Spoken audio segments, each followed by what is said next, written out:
You're watching the Kop TV, the voice of football's most famous stand. Salah to settle it in front of the Kop. Hey, good morning guys, welcome back to the Kop TV, the voice of football's most famous stand. I hope you're all doing well this morning. We have just had an update from Jurgen Klopp, his weekly press conference before his Premier League game. And I'm going to give you all of the talking points as we progress into this video. But at the very start, the very least you can do, as you can see on the screen now, is press the like. It really doesn't cost you anything, but trust me, algorithm, as my friend Fuad says. Please do that, and then comment with your thoughts on what you've heard from me this morning. And then after that, of course, we'll get into making sure you subscribe to the channel if you haven't already. Let's get to 40k sooner rather than later, people. Right, loads to update you on. We'll start off with the Luis Diaz situation, because overnight there was a slightly positive update, which I can give to you now. He said he was in training 2 days ago. Now, just let's pick that apart first and foremost. This man has had to go through what none of us hope to ever go through. Is both of his parents were kidnapped in Colombia, if you didn't know, if you've been living under a rock. But I think it's really positive, and it shows the mental fortitude, actually, of Luis Diaz to actually go and train right now. Jurgen Klopp said you can see that he hasn't slept a lot, which just breaks my heart, to be honest, you know. But I think at this point, with the update that I'm about to give you, hopefully Luis Diaz is using training as a bit of escapism, you know, from the horrible news that surrounds him. I think it's been, you know, 4 or 5 horrendous days for him, probably the worst days he'll ever experience in his life. And it's good to see, and I commend him. You know, it's not easy to go through that and then still get up out of bed. This is the first step, but then to actually go to training and give 100% in training, and then even to be mentioned around being in the squad on Sunday is unbelievable. And once again, I've got to take my hat off to Jurgen Klopp for the way he's dealt with it, for the way he's put his arm around the player, for the way that he cares deeply about all of his troops. And it's just incredible man management from Jurgen, who goes on to say he was in training 2 days ago. He had yesterday a session and will be part of the team. However, we must wait. If he feels right, then he will be there and train with us.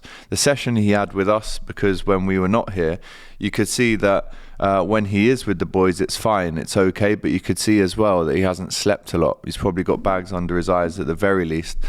We just have to wait to see how he is, and then we go from there. The news from Colombia, I didn't get them personally, I always get them forwarded, but everything that gives us a little bit of hope is good. We are waiting actually for the really good news, but that is pretty much it. I cannot really say what we will do, because we just wait where we can pick up from the boy and go from there.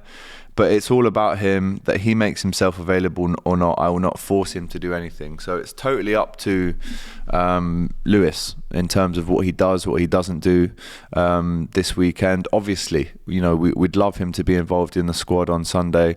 I'm pretty sure even the Luton fans, if they do see him come on the pitch, will applaud him just like the Liverpool fans do. I think, you know, it's deeper than football, what's happened here. And I think every single club, every single fan of every single club, every player will definitely have a lot of sympathy towards Luis this weekend. So listen, I can only echo what Jurgen has said. You know, if he wants to be involved, I'm sure he will be. If he still needs time, he'll get the time.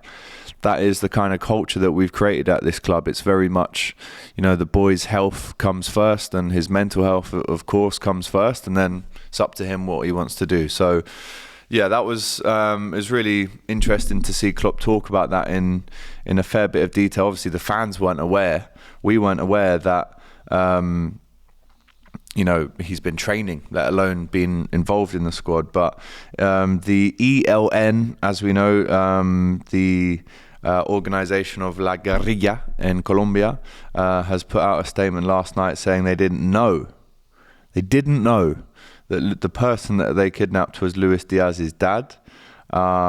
They've obviously had back and forth with the national government in Colombia, and from what we know, it looks like things could be about to get a lot better in that situation. Hopefully over the next day or so we have a a firm confirmation that Luis Diaz's father is back with his family in a very safe place. So, touching wood, touching everything, that in the next day or two we have some really positive news on that one for sure. So as I've said, as everyone has said, hopefully he is set to be released in the next few hours or few days as well. So yeah, Jurgen Klopp, going to the extreme length to make sure that that his players are in a good state.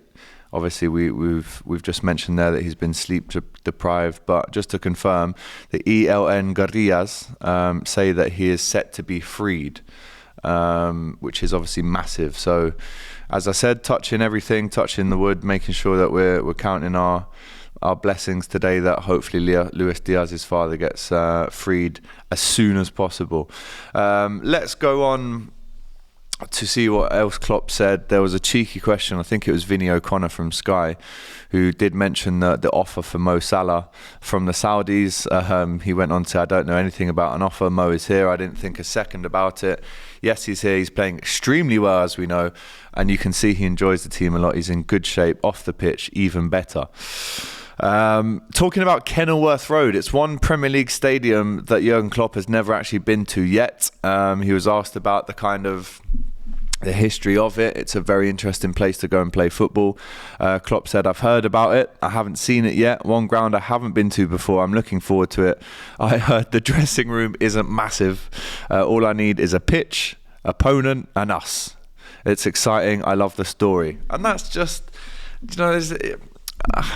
I just love Jurgen Klopp, right? I think you might know that already, but for him to say it's exciting, he loves the story, to make a joke about the dressing room not being big, obviously that's the kind of atmosphere that Luton want us to go into. They don't want us to be comfortable in that away changing room. I've been to the Anfield changing rooms, especially the away one. It's not a nice place to go to, I'll be honest. We actually funnel in noise from the Kop to the away dressing room, so the away team can be sufficiently intimidated, I think is the right word, by the atmosphere. And listen, every ground has got that. So if the dressing room isn't massive, it's okay. We've been in stadiums like this before. And hopefully it doesn't affect our performance on the pitch. We go on to win the game. But I love that Klopp has said all we need is a pitch, an opponent, and us. You need a ball as well, Jurgen, to get things cracking. But I just love how respectful he is to Luton. He went on to say, we will probably face a low block. We will probably face set pieces with quality. It's Luton, but it's not the first time we will face a team who play that way. And again, there's no disrespect there. It's true. Luton will play a low block. They'll try and frustrate us.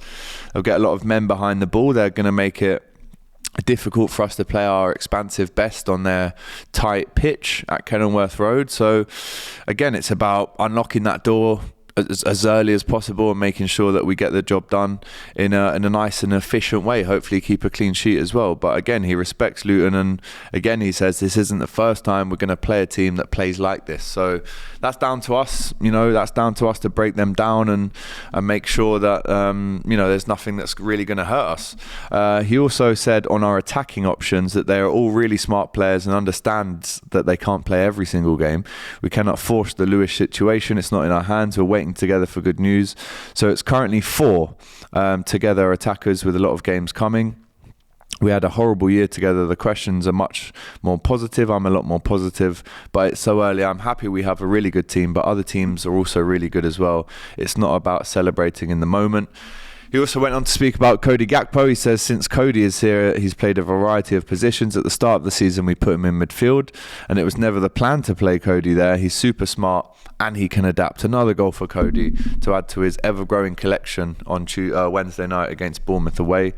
On Nunez, now, I feel like the love levels have just rocketed for Darwin Nunez in the last week or so.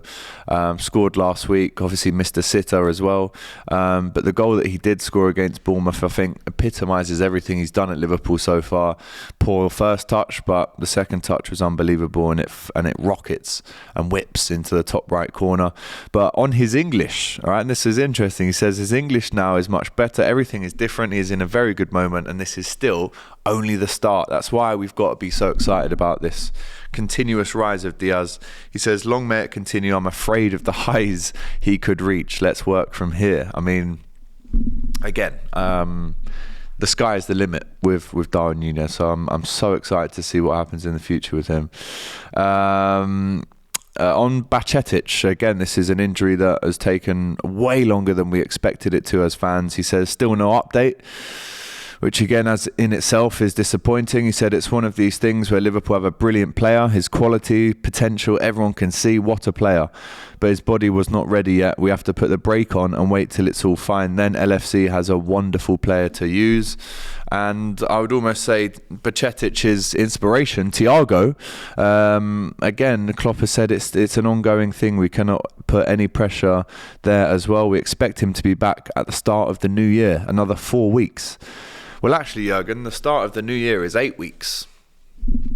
And obviously, we know there's an international break coming up as well. The last we heard from Klopp on Thiago, he said that the player would be ready after the next international break. That was back in, I think, September. We've had one in October. Now we're going to have one in November. So I don't know. He's saying start of the new year, and he says that's 4 weeks away, but that's the start of December, my friend. So looking maybe around 8 weeks. But he also went on to say, I can't wait to have him back, but there's no week-on-week updates. And that's kind of it, really. As we said, no call yet made on Luis Diaz's involvement. It's down to the player, and hopefully before that game comes around on Sunday, we will get that. Hopefully excellent news that Luis Diaz's father is back and healthy. He's excited for the Luton test. It's a new ground for him. Biding time with Stefan Bajcetic's recovery, and now we know that Thiago is expected to be back at the start of 2024. So if you want to know more about this game, myself and Doyle did a bite-sized preview for you yesterday, so you can go and watch that. I think there was a little bit of uproar in the comments about the actual title. We said we'll smoke them. Obviously, take that with a pinch of salt. We're not expecting to go there and win 6-7-0. But I think smoking these days in the Premier League is probably a 2 or 3-0 win with a clean sheet. So, yeah, I mean, I agree with everything Klopp said. It's frustrating about the Bajcetic and Thiago news, but at the minute the priority is Luis Diaz, of course. And it's great news to hear that he's been training for the last 2 days as well. So that is your press conference Insta reaction from myself. As I said, go and watch the preview to get yourself in the mood for Sunday. And then, of course, we'll be bringing you some content after the game on Sunday as well. So really looking forward to this as we go into another international break. Let's get the 3 points and make sure there's no slip-ups there. A tricky Premier League ground in Kenilworth Road. The last time we played there, 2006. Steven Gerrard scored 2 in that game. So looking forward to it. Remember, as I said, make sure... What do I need? I need you to like the video. Algorithm, as Fuad says. Make sure you comment with your thoughts on what Klopp has said in today's press conference, and then subscribe to the channel. That's the only thing that left I'm asking you to do. Till Sunday, take care. All the best. Thanks for watching this video, guys. I hope you enjoyed it. Please, guys, don't forget to like, comment, and subscribe to the Kop TV. The voice of football's most famous stand.